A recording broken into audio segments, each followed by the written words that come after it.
office. Okay. Okay. Okay. Well, welcome, Superintendent Crawford. Thanks for joining us today. We know you have a busy schedule, but we thought that this was an important discussion to have. I'm Marilyn Wills, and I'm co-chair or co-president of the League of Women Voters of Tyler Smith County, along with Rubye Kendrick, who is also on the screen, and she's the other co-president.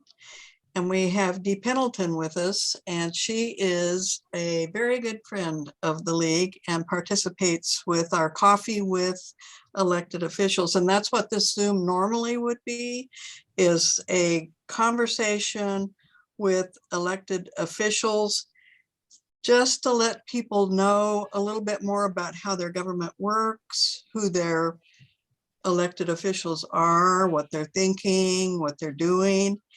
And because our mission, and I'm sure you're familiar with the League of Women Voters, but our mission is to empower voters and defend democracy.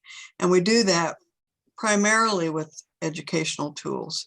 And so we, during Zoom, started doing a Zoom conversation, and it's done so well for us that we're continuing it even when people are starting to meet again.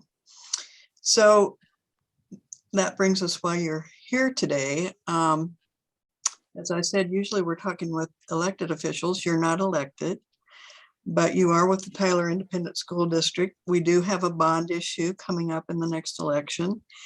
And so we wanted to talk to you about that. But before we get to our questions, can you just give us a little bit of background about yourself so that we understand the role you play with the school district? Sure. Marty Crawford, Superintendent of Schools, Tyler ISD, wrapping up my 8th year as Superintendent of Schools here in Tyler. Married to Elena, have 3 children.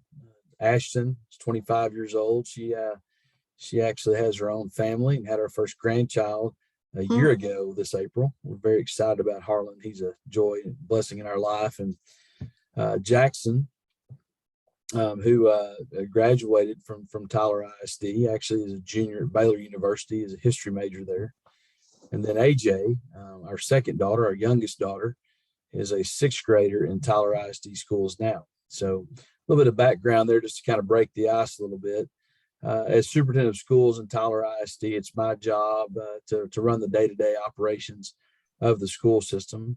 I'm serving as a de facto CEO, overseeing a $167 million a year budget, 2,700 employees, about 28 functioning school campuses, 36 facilities overall as well.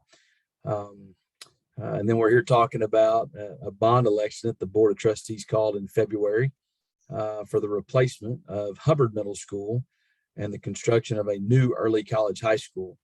That election will be on May 7th here in just about a month. Okay, well, that's good background. And Rubye, I think you have the first question. I do. Rubye Kendrick, co-president of the League. I apologize for the fact that I'm in my car, so you're seeing me sitting here, but I'm traveling for work today and still needed to have an opportunity to be a part of this conversation. My question is, and you started a little dialogue about it, but can you give us just a brief overview of what the bond will do for our community? Sure. The bond, as called, is for $89 million. It's a no tax rate increase. Our current debt service side tax rate that we have right now is 33.5 cents, which actually equals the same tax rate that we had back in 2016 before the 2 high school bonds were called. As y'all may recall, 3 cents were asked of an increase of the community for those high schools.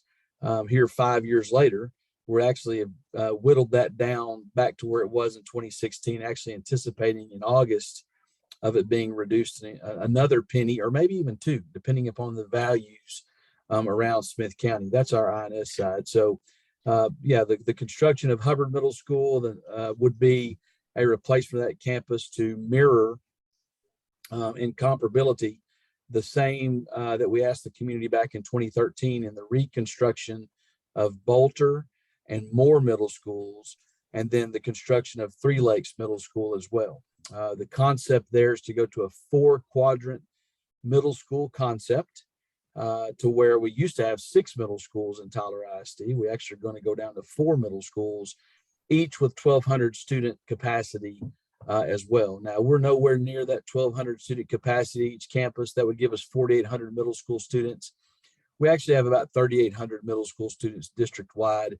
And then we also have the Birdwell and Caldwell K-8 campuses that are very specific towards Spanish immersion and the arts, respectively, that would house about 200 kids apiece over time. So we would be well within that 4,800 student capacity on the 4-quadrant middle school concept that was actually discussed in 2013, I believe. It didn't get a whole lot of traction at that time, but now with Hubbard sitting there being the last middle school that's operational, that has been untouched, that would be the deal. Now, we didn't talk about Hogg Middle School. We can talk about that later if you'd like to. But the other component of this is a new early college high school. Early college high school is an A-rated campus, right now rated as according to U.S. News and World Report, as the top high school in East Texas, to where students actually go to school there and receive their associate's degree from Tyler Junior College. What a wonderful partner they have been with Tyler ISD, along with other school systems here, to where you get that associate's degree before you ever walk across the stage for a high school diploma with Tyler ISD. Saves students and parents upwards of $30,000 in college debt by going through that program. We're also proposing that they receive a new campus there as well. Right now, they're located in A.T. Stewart School, and the front part of it, which was renovated back in 2016. This proposal, if successful, would put early college high school up the hill next to the Career Technology Center, so that those students can also access the career tech educational opportunities that are at CTC. And then we'd actually move our RISE Early Graduation School, which is another high school we have here in Tyler. People don't understand we have 4 high schools here in Tyler. RISE High School would actually move to the front of the old at the old A.T. Stewart campus again, which was refreshed back in 2016. So that's what this would do for the community in regards to finishing this last bit of business and this adventure that we've been on for the last 20 years. Remember, this started in 2004. It actually started a reconstruction, rebuilding of pretty much all the elementary schools on the north side of town, north of Front Street, except for one campus, Jack Elementary School, which was a relief school on the south end of town for Rice and Owens. So here we are. We've gone through that process. Elementary schools, middle schools. We got our high schools finished back in 2017 with that bond, and here we are with Hubbard and a proposed new early college high school. That's a lot. That's a lot. I talk to superintendents get paid to talk. In case you didn't notice, you give me the opportunity to talk, I'm going to talk. So thank you, Ms. Kendrick. That's awesome. And that's a great segue. In fact, you answered some of my question. Actually, I'm Dee Pendleton. What are the new opportunities that an expansion of the early college campus at CTC will provide? Yeah, good question. And let's first let's talk about our Pathfinder program initiative here in Tyler ISD. Where there's a lot of rhetoric around that, and it's the right rhetoric about school choice. Whether or not you go to your public schools, whether or not you go to your charter schools, or whether or not you go to your private schools. Now we're competing extremely well in that realm, but we also want to make sure we have choice programs inside of our school system. Whether it be transfer opportunities, if you want to go to a different school, we do have opportunities there for our school children and their parents. Now, the only reason you can't transfer for athletic purposes when you're in high school. That's against UIL rules. But part of our Pathfinder program is the transfer opportunities, and then all the choice and innovation that's inside of our school system. So I talked about the K-8 programs at Birdwell and Caldwell, Spanish immersion, and the arts, respectively, at both of those campuses. You got the MST Magnet School at Moore, which is a math, science, technology magnet inside of Moore Middle School, the comprehensive Moore Middle School. You have Boshear's Center for Exceptional Programs, which is for the severe and profound handicapped. We have great opportunities for them there as well. In fact, people are moving to Tyler to come to that program. And then you get all the way to high school and you start talking about some of the things that we're starting to evolve. We have the Career Technology Center, where our flagship high schools are kiddos that qualify for those programs as juniors and seniors actually take a bus from the comprehensive schools back to that for a couple of hours instruction over there. And that's really paying dividends. That was part of the 2013 bond. And then you have early college high school. Early college high school is, again, where you get your associate's degree simultaneously while you're getting your high school diploma. By that campus going up to the Career Technology Center, located in proximity to it, those students would actually be able to access some of those career tech educational programs combined with their, which is called technical dual credit, combined with their associate's degree expirations and attempts. So not only would you be getting the associate's degree, you could also be getting some industry certifications on top of those. That's called Pathways to Technology. It's really important, or really it's being done nationwide, but here in close proximity to Tyler, Dallas ISD has had a lot of success with that. Houston ISD has had a lot of success with that. Again, creating more graduates that are workforce ready or college ready as far as the opportunities go. So, I think everybody knows that over the last 15 or 10 years, even in Tyler, it's become popular. Not every student wants to go to the 5 o'clock pep rally on Fridays and then go to the football game on Friday nights. They have other interests. And what a cool thing we have now with the Career Technology Center and then our early college high school program that we have to meet the needs of students.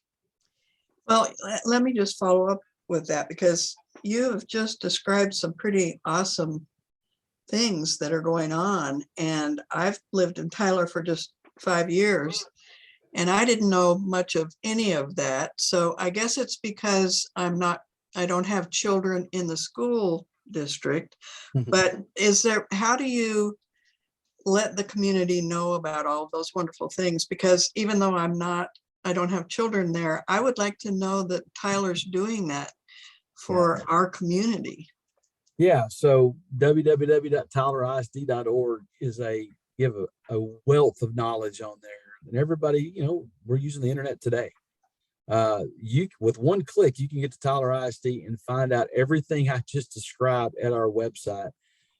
We do not just in bond election season, but we do have periodic, I don't want to call them town halls, but the superintendent touches base. I went on the speaking circuit 8 years ago, and then I did it again about 2 or 3 years later. And then we had the bond back in 2017. I was in the middle of that again whenever we had the pandemic, as far as going out and speaking with different groups. I've been at the League of Women Voters a few times. Certainly the chamber helps us do that. So there's a lot of opportunities there to do some research there at your fingertips. I think if anybody has any other ideas about how we can get that information out to y'all, we would love to hear from you, no doubt. But certainly signing up for, I think on the website, you can sign up for newsletters. We do have an app as well on our cell phones to where we send out periodic alerts and then get news there, and then talking about the great things that are happening in Tyler ISD. And then, what a wonderful partner we have in the Tyler Morning Telegraph, who does stand alongside of us, telling the good things that are going on in Tyler ISD, along with our private schools and charter schools here in Smith County and the other public school systems as well. Cool. So why was one bond, do you think, needed as opposed to multiple smaller bonds? Well, we're just talking about 2 schools here. Our demographers came back in November, or no, I think it's October, and kind of laid out what our growth patterns look like, where kids are living now, where parents are choosing to send their kids to school. Not to mention the fact that, we're at the back end of a transformation that started 20 years ago. So when you only got 2 campuses left, this is kind of where you're going. Not to mention the fact, if everybody knows the economy right now. Inflation, the way it is, interest rates are being threatened to be increased. It looks like we're probably heading to some type of recession here, but in construction prices, they're higher. right now than they've ever been. And they're probably going to level off or maybe even go a little bit higher, but we just feel like now's the time to strike and get this over with. A one and done concept of one last final referendum for the voters to decide upon, as opposed to one or two here. You know, a lot of that goes into the gumbo of to use an East Texas term there, of trying to figure out when you do these things and how you do them as well. And so if you start looking at about our, you know, our tax rates are in pretty good shape right now, along with what the values in Smith County look like, and where they're going. And so now's the time that we feel is time to put it in front of the voters for them to choose whether or not that they would like to go to this single referendum, or maybe they come back and advise us, if not successful, that you need smaller referendums here. But even though it's two schools, this is one of the smaller referendums that we have actually had in quite some time. The last one was $198 million. I think you were at 150 or so in the 2013 bonds. And if you look at these other bonds, even though you actually got more schools out of it 20 years ago, you were able to you know, have those upwards of 80 to 100 million as well. So this is not anything out of the ordinary that Tyler's not comfortable with and haven't been able to stomach. But if I were able to run my presentation on here, I do have one slide that's available at tylerisd.org that does show the price of the construction dollar in 2013 versus 2022. And they if you're in residential construction, obviously, you know, these things, that the price of PVC has gone up nearly 350% since 2013. Wow. I think 50% as far as a yard of concrete goes. And of course, these buildings are brick and mortar and steel and concrete. And so, but we do use residential materials as far as forming, you know, using 2x4s to form concrete, and then drywall, et cetera, et cetera. So we've got that information online for folks to take a look at, as far as how much that's going to go, that cost is. And not to mention labor costs are going to be pretty high going forward. I think now's the time to strike. So I have a follow-up question for that, and it may just be that the COVID money is designated specifically for things, but do you still have COVID money, and is it being utilized in any fashion for this? Great question. So a lot of COVID money, it cannot be used for new construction, but it can be used for like replacement of windows, along with the replacement of HVAC systems, replacement of roofing, anything that has to do with the envelope of a school building. So if you start talking about some of the buildings that we do have, like Tyler Instructional Complex, that is an administrative complex, the administration building, some of the operational facilities that we have here, we can take that ESSER money, the COVID relief money, we call it ESSER. It's Elementary Secondary School Education Relief Act. I can't remember what the acronym is. And you take that and you can actually extend any preventative maintenance that we do here in Tyler ISD using those federal dollars, because that is something that's part of this bond, is this covenant that we've had with the Tyler community, the Tyler ISD voters of 20 years ago. They said, you're going to start out on this. How are you going to guarantee us that you're not going to come back and ask for HVAC systems and roofs to be redone, concrete to be re-poured, or asphalt pavings to be done, or paint, or new carpets, or new flooring?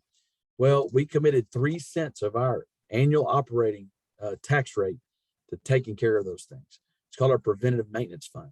And so through ESSER, we've been able to extend that preventative maintenance fund out a long time, because we're able to do that. So that's kind of how ESSER plays into this. It's obviously it's not helping with the debt that you would take on. By the way, we are all taxpayers. We know what pays for school bonds. It's not free money. It is taxpayer dollars. We realize that, even though the legislature likes to finagle a little bit with the language on a ballot. We can talk about that here in a minute. We all realize that we're educated voters, we're educated adults that own property here. We realize property taxes pay for these bonds.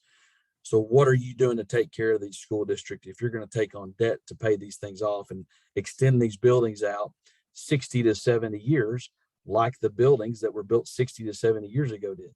And that's what we do. Preventative maintenance fund, 3 cents every year. That's where we start off with our budget. Does the COVID money have a time frame on it? Does it have to be returned if you don't use it within a certain time Yeah, frame? there's really different components of it. There's really the learning loss component of it, and then there's the health side of things. And so, yeah, you have 3 years to be able to encumber those things. You may not spend them over 3 years because some of those projects may extend past that, but you've got to get this done by 2025, 26, somewhere in there. Yes, ma'am. Okay, thanks. Thank you. This next question, you probably covered a little bit of this in some of your conversation here now, but when we think in terms of policy impact, how did the new public school funding process from the state change the process of putting this bond together compared to those in the past? Well, we do want to give some kudos to legislators. It was very bipartisan, by the way, Republican and Democrat, this last legislative session where they did some tax compression. If I had my chart in front of me, I could show you that the M&O side of it, the maintenance and operations side of our budget, which is some local derivative, but there's also some state funding in there. That's actually been compressed. We used to be at $1.04 on that side of the tax rate. We're down to like 95 cents now. So it's been reduced by 9 cents because of the legislature.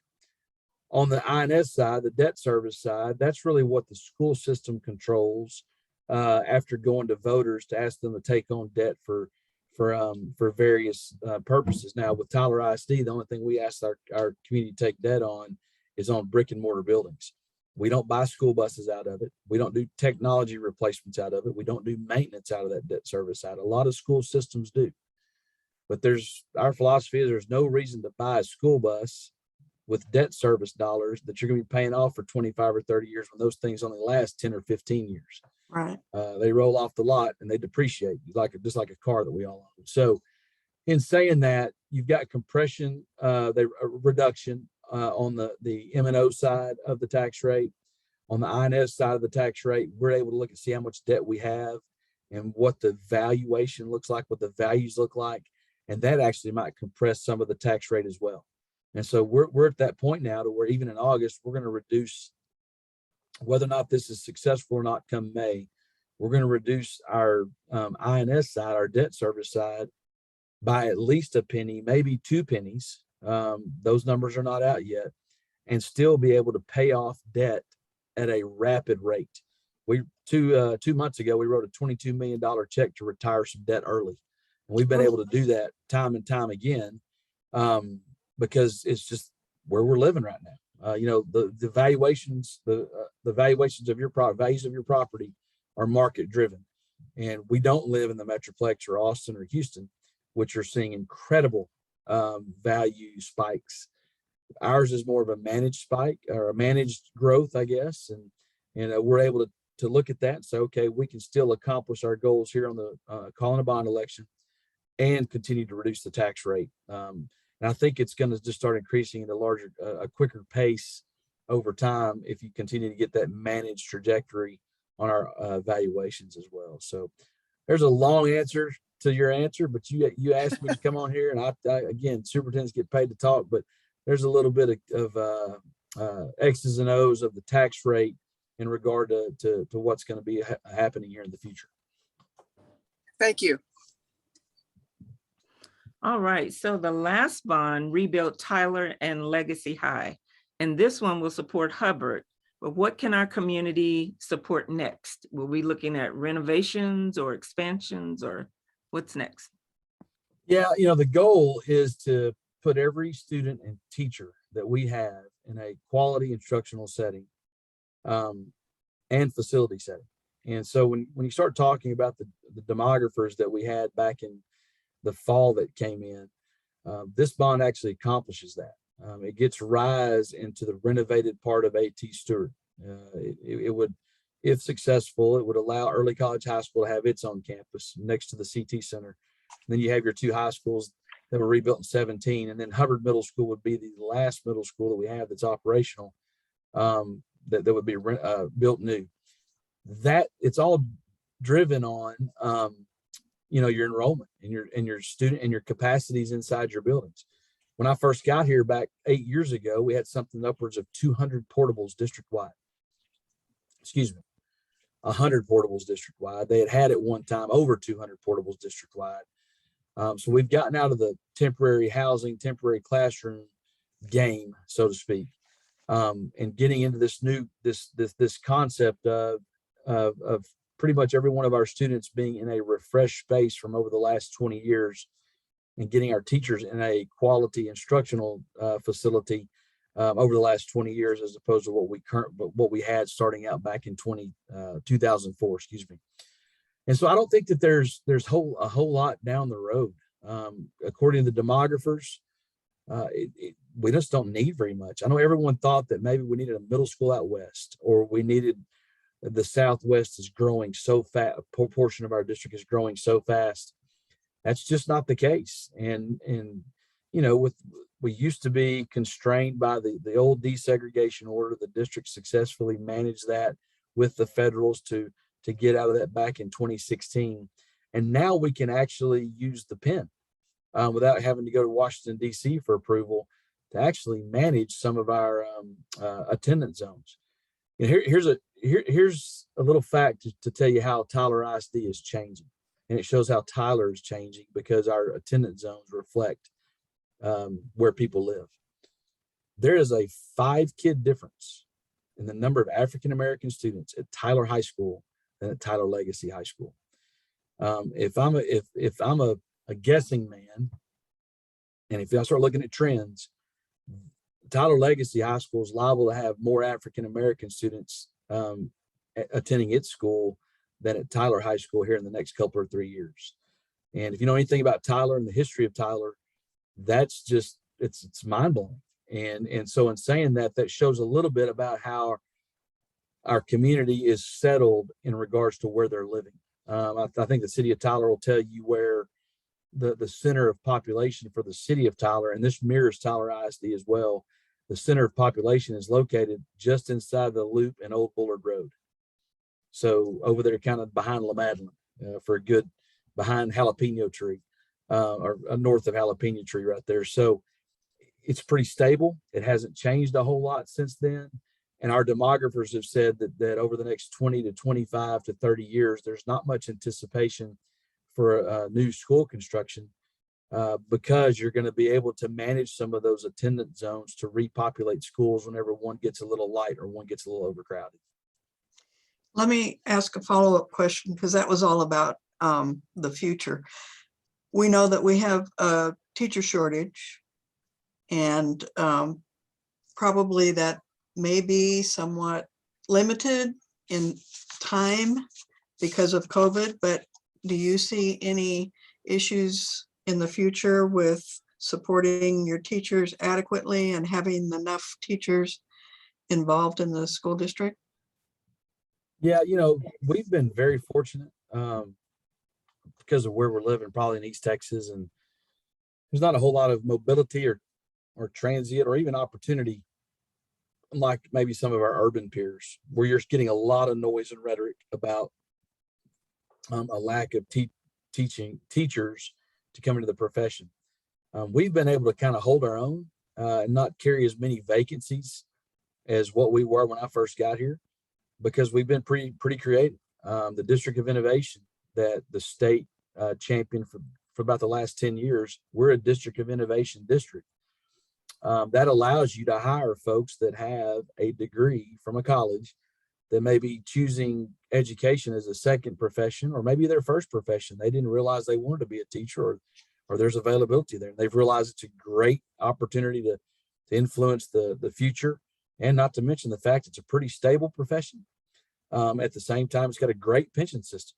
So there's a lot of benefits to that. We've been able to kind of hold that off. We're a District of Innovation district, as I said. So, you know, I don't, if I had a crystal ball and I could tell you that that's not going to be a problem, then I think I'd be lying. I think that's going to be an issue.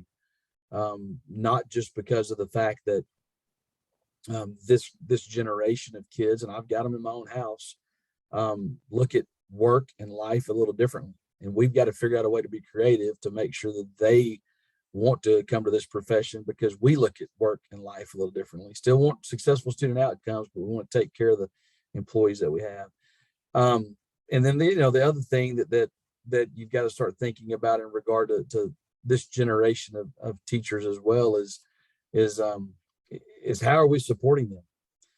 Not just through compensation, not through us just having cool initiatives inside of our school system, but are we wrapping our arms around them and holding them on a pedestal like we did when we had teachers that when we were growing up? I do think there's a whole lot of rhetoric and there's a lot of bouncing around of educational issues, and it's ultimately impacting those that are considering coming into the profession, and they may be thinking, I'm not going to get in the middle of that mess. And so we've got to be careful about when we take an issue out of Loudoun County, Virginia, or maybe something in New Jersey or something in Florida, and Texanizing it or Tylerizing it. And I do believe that that's an issue that we'll have to continue to contend with. Not saying those issues aren't important and that we won't be careful in monitoring those things, but at the same time, we can't just say that's just that one issue means it's happening everywhere. Well, that rhetoric gets out on your favorite three-letter word or three-letter acronym news, three-letter news acronym station that you like to watch, whether it be CNN or Fox, and they bounce it around and people turn that stuff on and they think, well, I'm not going to get in the middle of that. So, I mean, what if they talk about ice cream vendors or something that way? You think people want to be an ice cream vendor if they talked about it that way? So I don't think so. So we've got to be really careful about that. You gave me an opportunity to talk about teacher vacancies. It's all about love and making sure that we're supporting them in every way possible and talking to them and showing how important their profession is. Awesome, thank you. And it looks like we lost Marilyn for a second, but I'll go ahead and ask the last question. Okay. And that was just that there seems to be some confusion about whether or not our taxes would be impacted. And can you clarify? You've talked a little bit about that, but just specifically to our community. Mm-hmm. Yeah, great. The board's committed. We're committed. We have headroom inside of our tax rate to where we don't have to raise anyone's taxes to be able to call this. What you're looking at is actually extending that debt out a little bit longer. Think of it as a home equity loan that you've got some equity built in there inside of your home equity. You may refinance and extend your debt a little bit longer. And so that's what we're talking about right now. I think the longest note that we have, since it's been 5 years since we called the high school bonds, I think is 25 years. I'm not sure about that. I should probably know that, right? So what you're talking about here is anywhere from a 20 to 30 year note that we would be selling these bonds for, and just extend it out by a few more years, either 5 to 10 years there. So or less. And so in saying that, that's what you're talking about here. The increase that would normally be associated with a tax rate increase, and I know some local school systems are having to do that. We're not having to do that because of the values in Smith County, and because of the fact that the tax rates are the way that they are, and we've been pretty fiscally prudent over time as well, and not taking on too much debt that we could not handle. So that's kind of the explanation of that. On the ballot language, it does say that it will say that this is a tax increase, and I think that the legislature, some folks like to say it was some type of scheme by the legislature to be anti-bond election. I'll say this: I think it was a pro-voter education, because it just validates what we all know, is that taxes pay for bonds. They're not for free. We know that. We're going to be taxed, and we're going to pay our bonds like the Americans that are, taxes like the Americans and the Texans that we are, because that is written into the code. And so in saying that, I hope there's not any confusion about them going up or not, because it's not the doing of the school system. In fact, we're doing everything that we possibly can to keep those taxes lower, as low as they possibly can be, even though we all realize we're going to pay taxes, and making sure that tax rate is continues to decrease. And that is projected to happen, man, in perpetual time over the next 20 years or so. It just looks very conservative models look like we're going to be able to do this, 1 or 2 pennies a year over the next few years. Great, thank you. Sure. Yes, thank you, Marilyn. She's still off. But That's one I'll issue just- with She is, I don't know, maybe her device. gave it Okay. up, I'm not sure. Yeah, well, we actually have asked all of the questions. We've unpacked quite a bit today. We were definitely grateful that we were able to connect and coordinate this, given the election is coming up, and this is definitely important information that our voters need to know.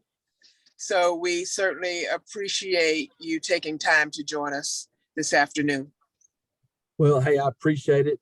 Certainly would love the opportunity to actually include the League of Women Voters as one of my 60 or so community presentations since January. And so in saying that, it's always good to be able to speak with y'all and to explain our side of this referendum for voters to make an educated vote toward in regard to either voting for or against. So ask everybody to go vote May 7th, if not vote early. Sounds good. Sounds like a plan. Sounds good.